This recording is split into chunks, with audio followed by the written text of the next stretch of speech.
Hola, ¿qué tal, Jacobs? Bienvenidos a un video más de El Jacob, donde sale el senador Emilio Álvarez Alcázar, que es senador independiente y se va con todo en contra de nuestro presidente Andrés Manuel López Obrador, ya que nos dice que en vez de que se vaya a pelear en contra de periodistas, que mejor atienda la crisis que está a nivel mundial, que se meta a la crisis esa, que meta presión y que se vaya a favor de Estados Unidos y de la OTAN, donde también nos dice que pues trata como de enemigos a la gente que no piensa igual que él y que prácticamente no le sale absolutamente nada.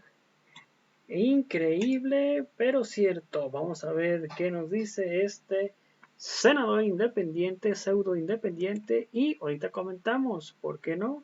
Ha estallado la guerra en Ucrania. Hay Ya, temores de que esto se vuelva una tercera guerra mundial por el choque entre Estados Unidos y Europa contra Rusia y el posible apoyo de China. Y hoy nos acompaña un hombre que tiene una enorme experiencia en organismos internacionales, estuvo en la Comisión Interamericana de los Derechos Humanos, es senador, Emilio Álvarez y Casa, senador independiente. Gracias por estar con nosotros. Carlos, grande alegría estar aquí en Latinos. Muchísimas gracias. A ver, con este panorama, ¿qué tendría que estar haciendo México y qué está haciendo México? La guerra es la derrota de la paz y de la política. Y sorprende mucho, uno se pregunta cuáles son las prioridades de este gobierno, que en lugar de abocarse a atender una crisis, se dedica a perseguir y atacar a periodistas.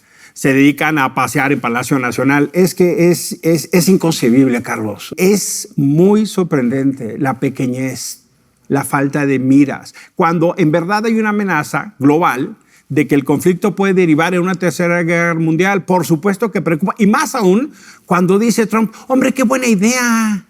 ¿Y qué tal si nos vamos sobre Baja California? O China puede decir, hombre, vámonos sobre Taiwán. O sea, por supuesto que el presidente de México tendría que estar tomando altura y tendría que estar generando un mensaje global y no persiguiendo periodistas, no atacando opositores, no haciendo tours culturales, no como de guía de turistas en el Palacio Nacional. Perdóname que lo diga así, pero es que eso evidencia la pequeñez. Esto lo pone en su dimensión. El presidente siempre ha dicho que la mejor política exterior es la interior, que a él no le gusta meterse con lo que pasa afuera, para que nadie se meta con lo que pasa adentro. Es un discurso muy convenenciero, déjame que lo diga así. No tiene empacho en hablar de Perú y meterse en Perú. No tiene empacho en intervenir en Bolivia. Y puedes decir, hombre... Y traerse a Evo, ¿no? Y traerse a Evo. Dices, está haciendo una intervención a favor de los derechos humanos. Sí, pero hay otros casos que si se usara la misma regla, México debería tener otro papel. Por ejemplo, en Nicaragua. En Nicaragua hay un dictador que tiene presos políticos que están muriendo en la cárcel. Fíjate qué ironía. Hugo Torres, un comandante sandinista, lo sacó al de la cárcel con Somoza. Sacó a Daniel Ortega y muere en cárcel por Ortega. Y México... no dice nada. El famoso, ¿cómo es? Comandante... El comandante 1. Comandante 1. Bueno. Es decir, él saca de la cárcel a Ortega y ahorita Ortega, presidente, mete a ese hombre al bote y muere en la cárcel, ¿no? Y México, volteando la vista ante las torturas, ante los abusos, ante los juicios sumarios, tienes el fenómeno de pelearse con España absurdamente, pero también de repente... se extraña porque el secretario de Estado de Estados Unidos le dice, oye, hay un problema muy severo con lo que está pasando en materia de periodismos. Pero no solo lo dijo el Departamento de Estado de Estados Unidos, lo dijo la Unión Europea, lo dijo Noruega, lo dijo Suiza, lo dijo la Comisión Interamericana de Derechos Humanos, lo dijo la ONU-DH, lo dijo Reporteros Sin Fronteras, lo dijo la Sociedad Interamericana de Prestas, lo dijo el Comité para Protección a Periodistas. Vamos, ya te enumeré 8. Y dice, ay, eso es intergeneracismo, no se metan, déjenme violar a mis derechos humanos en paz. ¿Cómo así? Los derechos humanos es una guía de la política exterior. El problema es que el presidente lo usa a modo. Cuando quiere, la doctrina Estrada, no te metas. Pero cuando le parece pertinente, va hasta la cocina. ¿Cómo así? O sea, lo que da crédito a un gobierno es la congruencia en sus posiciones. Eso es lo que da crédito a la política exterior. A ver, conversaba yo hace un par de días con José Miguel Vivanco, que estuvo al frente de la División América de Human Rights Watch, y me dice, yo no tengo registro de que de manera personal dos funcionarios de tan alto rango en Estados Unidos, el secretario de Estado y la vocera del presidente, hayan hablado de México de la manera en que hablaron en esta ocasión por el tema de los periodistas. Es correcto lo que dice José Manuel Vivanco, y fíjate que es extraordinariamente indicador. O sea, hay una crisis global en Ucrania, hay una crisis global con Rusia. Biden se está peleando con Putin para decir calma, ¿no?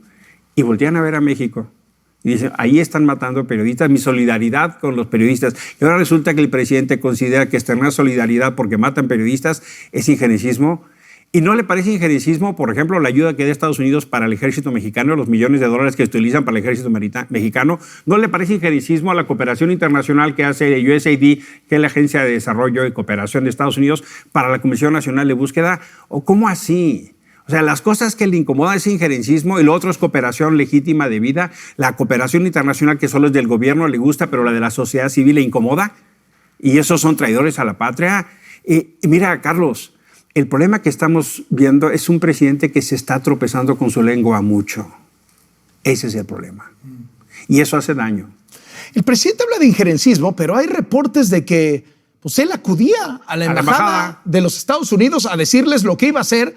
Por cierto, muchas veces en contra de lo que decían sus electores. El caso de los militares concretamente. O sea, los famosos papeles de Wikileaks revelaron que López Obrador fue a la embajada americana y mientras a todos nos decía voy a sacar al ejército de las calles, a la embajada americana le fue a decir no, yo me voy a apoyar en el ejército para gobernar. Es tan revelador, ¿no? Estos cables de Wikileaks. Porque como ha hecho para difamarte, como te ha atacado a ti, a Broso, a una enorme cantidad, a Riva Palacio, a Denise Dresser. A Denise Dresser la acusa informante del gobierno de Estados Unidos. Y resulta que el mismo año, en el mismo contexto, él fue a la embajada de Estados Unidos. Entonces, en sus términos, él es un informante. ¿Cómo así? Y más sorprendente. En sus términos es traición a la patria. En sus términos. ¿O cómo hacemos? No utilizamos esa regla para él. Es que es el problema cuando el presidente trata a las personas que no piensan como él como enemigos. Ese es el problema. En términos periodísticos, ¿está el presidente tratando de mandar un mensaje a medios de comunicación y periodistas de si te metes conmigo vas a ver cómo te va? Te va a ir como a Loré, como a Jorge Ramos. No, los voy a acosar. Si te metes conmigo, ya sabes lo que te espera. Es así. La pedagogía del presidente es, si me aplaudes, te reconozco. Si me criticas, te ataco. Si me señalas errores, entonces eres mi enemigo y vas a ser tratado como tal. El presidente entiende entonces la libertad de expresión como un mecanismo sucesivo de aplausos. Quien no aplauda, es entonces un adversario y será tratado como tal. Y no solo por mí, que tiene este concepto tan perverso de derecho a réplica. Lo que el presidente no hace no es derecho a réplica. Lo que hace es abuso de poder. Lo que hace es un acoso sistemático. Pero es más grave, perdóname que lo insista. A ver, están matando periodistas en México como nunca. En lo que va del año van 6. Por cierto, varios de ellos donde gobierna Morena. Bueno, a ver, el caso de Lourdes Maldonado en concreto, habiendo ido a la conferencia mañanera de López Obrador a decir, Bonilla, hago responsable a Bonilla, a tu amigo Bonilla, a tu gobernador Bonilla. Fue a la mañanera. Y resulta que en ese contexto el presidente decide sumarse al contexto de riesgo, porque lo que hace el presidente es poner en riesgo a los periodistas en su mañanera. Esto aquí en México obviamente no va a pasar nada. La Comisión Nacional de los Derechos Humanos está encabezada por la presidenta del Club de Fans de López Obrador. Tiene cooptado todo López Obrador. A nivel internacional, puede haber un caso, es decir, con todo esto que está diciendo no solo el secretario de Estado, no solo la vocera, pero Noruega, pero la Unión Europea, todos estos que enlistaba, senador, hace un instante, ¿puede haber un caso internacional contra el presidente de México? Yo creo que hay elementos suficientes, por lo menos, para así hacerlo, iniciar el proceso. ¿Por qué? Porque con todo este ataque a la prensa, uno se pregunta, ¿dónde está la fiscalía? ¿Dónde está Gers Manero? Gers Manero está persiguiendo a su familia, peleándose en la URLAB, comprando coches. pero no hay ningún indicador de que está haciendo algo en materia de lucha contra la impunidad de los periodistas. La CNDH, nos enteramos más de sus actos de corrupción y sus conflictos laborales, de abuso en la propia CNDH, que de lo que pudiera estar haciendo para proteger a periodistas. El mecanismo de protección a periodistas que tiene la Secretaría de Gobernación está absolutamente dinamitado. Están matando más periodistas y personas defensoras de derechos humanos bajo la protección del mecanismo que nunca en la historia. Y el presidente decide desaparecer el fideicomiso para defender a periodistas. Es decir, las instancias nacionales están resultando omisas, sumisas y rebasadas.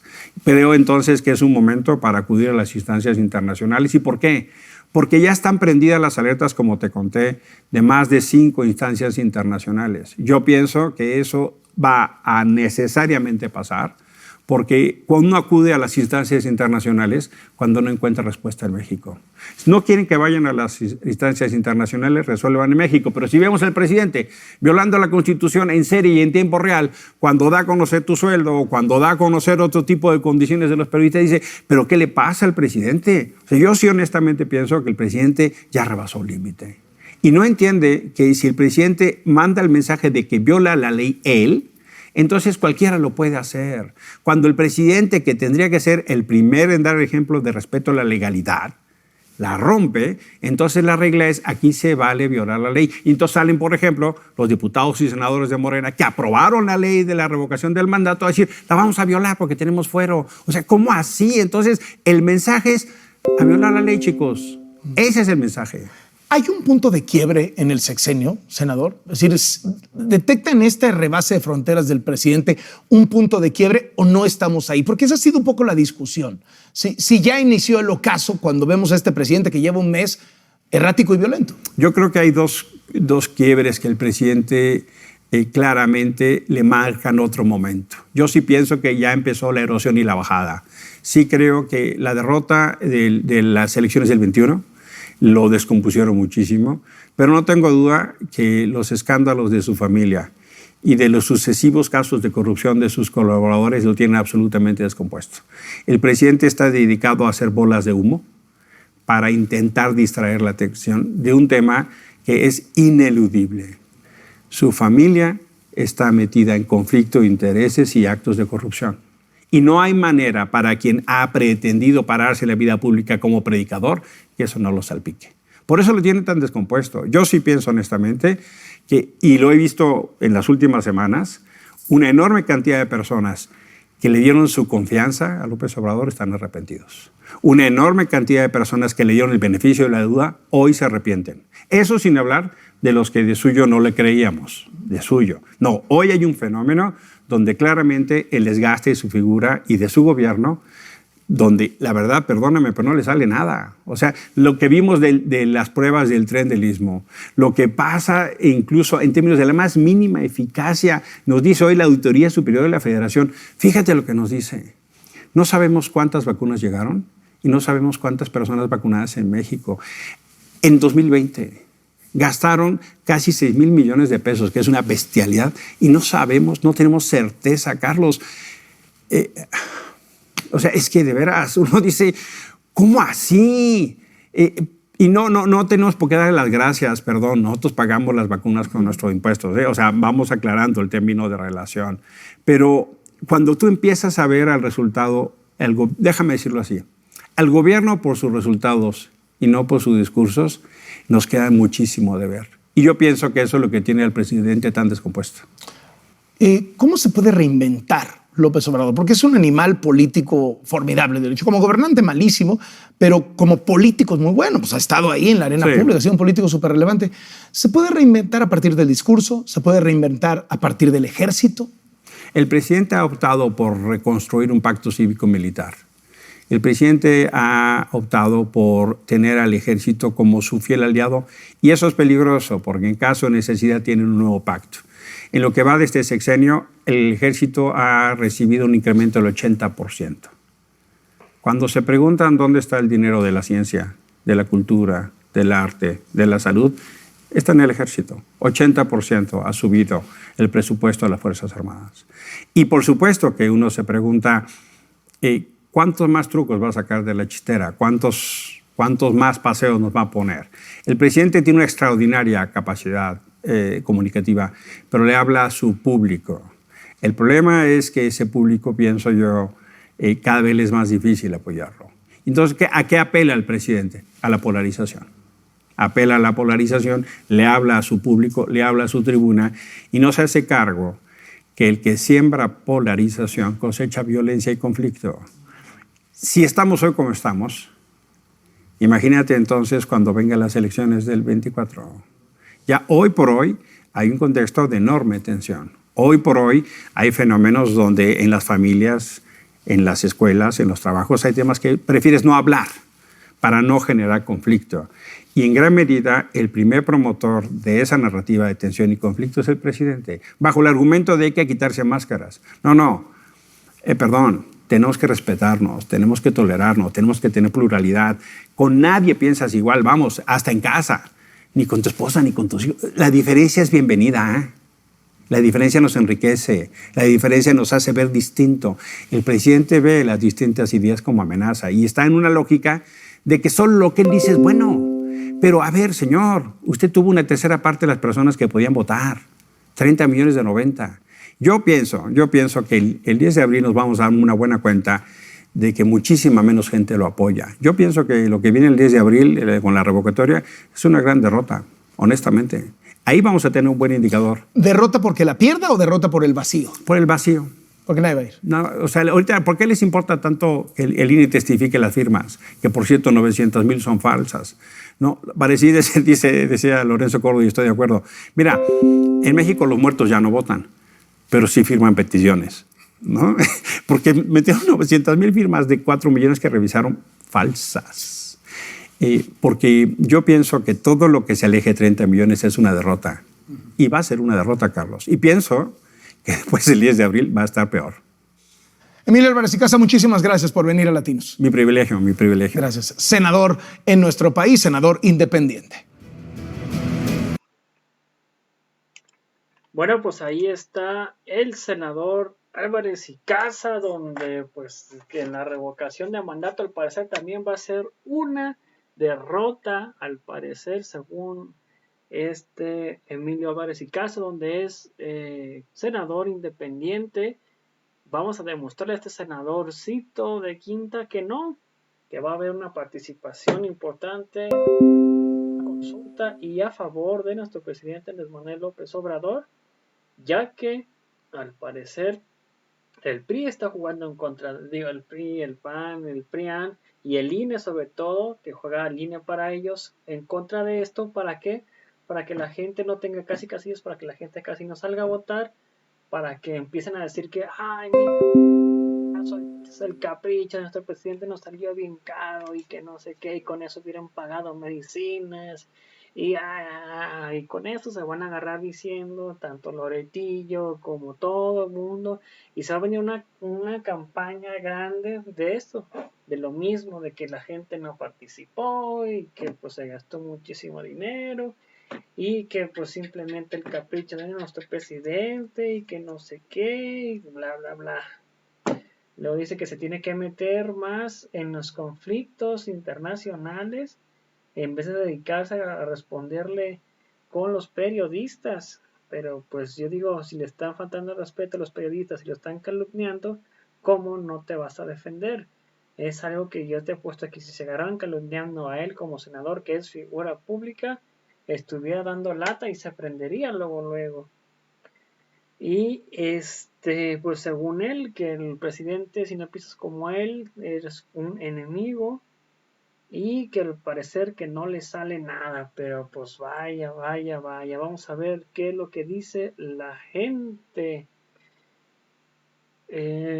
Saludos para Isabel OEG, Francisco Arcos Fernández, saludos Loretito, ya es tipo de que te vayas a trabajar con el imperialismo porque te den trabajo en el Washington, pues porque son iguales y mentirosos. Loretito, ya pagaste a Floren Cassés todos los perjuicios que sufrió en la cárcel y el trauma psicológico.